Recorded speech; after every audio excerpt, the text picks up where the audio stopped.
د لوی او بخونکي خدای په نامه السلام علیکم ورحمت الله وبرکاته. درنو لیدونکو ښه راغلاست زموږ نننۍ خپرونې ته.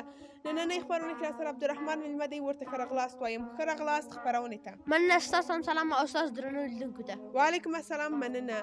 ښه عبدالرحمن، نن دې موږ ته خپرونې ته څه راوړي دي؟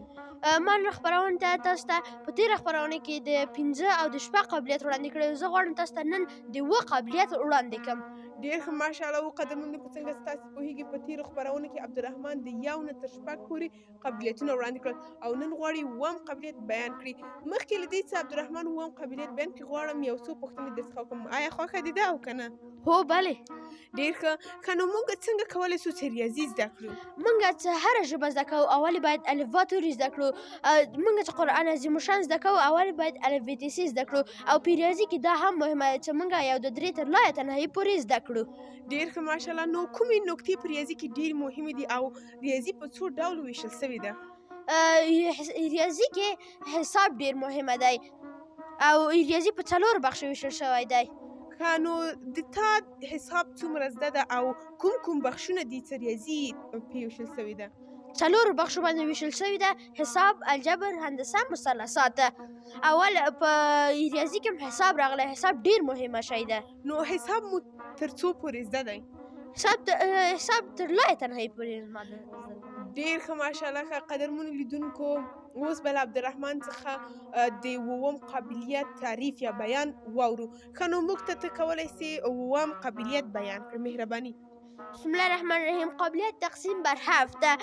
هرگاه رقم اول آن را حذف نموده و آن را دوچند سازیم و از متبقی آن تفریق نماییم، اگر حاصل تفریق 0 و یا عددی باشد که بر 7 پوره تقسیم شود، آن عدد بر 7 پوره تقسیم می شود. قابلیت تقسیم بر 7.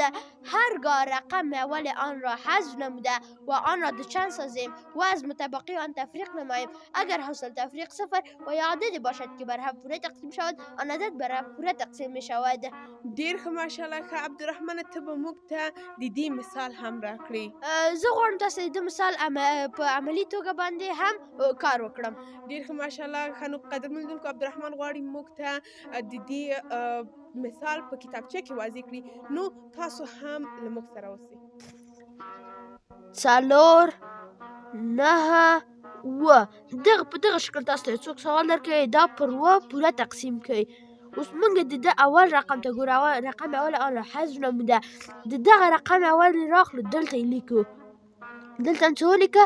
دا 7. دا موږ دوچندوو. د رقم اول آن را حذف نموده و آن را دوچند سازیم. دا اوس دوچنده کوو، یعنې دوچند یعنې 2 دفعې لیکو. دا جمع کوو. دا هم څه جمع کېږي؟ څو؟ 14. اوس دغه 49 څه ده؟ 9 دلته پاتې سو. دغه 9 دلته په خپله نیسو. دغه 14 راخلو، دلته یې لیکو 14. دلته اوس دا وایي پر 7 پوره تقسیمېږي او که نه. موږ دې ته ګورو، د اول رقم یې 4 ده. دا پر 7 پوره تقسیمېږي. اوس دلته 4 نه وو، دا بل عدد هم ورسره یو ځای کوو چې 9 7 49 یعنې 9 9 نه 9 لاړ شي 0. د 4 نه 4 لاړ شي 0. دغه یو موږ راکته کوو. د یو د 7 نه کوچنی ده او د یو 0 دلته لیکو. دا 4 هم راکته کوو. اوس دلته موږ څه ووهو؟ 2 3 14 7 2 14 0. دا سوال زموږ پوره تقسیم شو. 702 جواب راووته. ډېر ښه، ماشاءالله. ښه عبدالرحمن، ډېره زیاته مننه چې زموږ خپرونې ته راغلې او قدرمنو لیدونکو ته دې د 7 قابلیت بیان وکړ. ښه، نو له تا څخه ډېره زیاته مننه او چې په کتابچه کې دې هم موږ ته مثال واضح کړ. مننه، خیر اوسې. ښه قدرمنو لیدونکو، تاسو ته زه هم وایم چې تاسو تاکید وکړئ او دا درسونه په سمه توګه زده کړئ. انشاءالله په بله خپرونه کې به عبدالرحمن تاسو ته د 8 قابلیت بیان وکړي. اوس د عبدالرحمن څخه پیغام اورو، څه خوږو ماشومانو ته او نورو قدرمنو لیدونکو څه پیغام لري؟ مهرباني. د ما خوږو ماشومانو ته دا پیغام دی چې خپل درسونه ووایي، ریاضي، انګلیسي، هره ژبه چې ووایي اول یې باید الفبا زده کړي چې ما تاسو ته په خپرونه کې وویل.